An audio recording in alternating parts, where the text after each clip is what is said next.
আমি একজন সাধারণ নাগরিক হিসেবে আমি আপনাদের সাথে একটা কথা শেয়ার করতে চাই।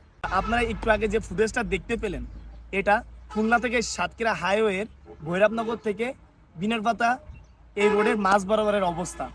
তো আমার প্রশ্ন হলো, এভাবে যদি মরা গরুর মৃতদেহ রাস্তার ধারে ফেলানো হয়, এটা কতটুকু স্বাস্থ্যসম্মত আমার জানা নেই। কিন্তু আমার কথা হলো, আমার দেশ, আমার রাস্তা, এগুলো তো আমরাই পরিষ্কার রাখবো, তাই না? তবেই তো আমাদের দেশ এগিয়ে যাবে। আমার কথা হলো, এটা কি কারো চোখে পড়ে না? মানে উপর মহলে যারা আছেন তাদের চোখে পড়ে না? প্লিজ আমি রিকোয়েস্ট করতেছি, আমার এই ভিডিওটা যদি কারোর কাছে পৌঁছায়, মানে যিনি এই গরুর মৃতদেহটা ফেলেন বা তার রিলেটিভকেও ফেলেন, যদি এই ভিডিওটা তার কাছে পৌঁছায়, আমি হাত জোর করে বলতেছি প্লিজ আপনি এই কাজটা করেন না। কারণ ওই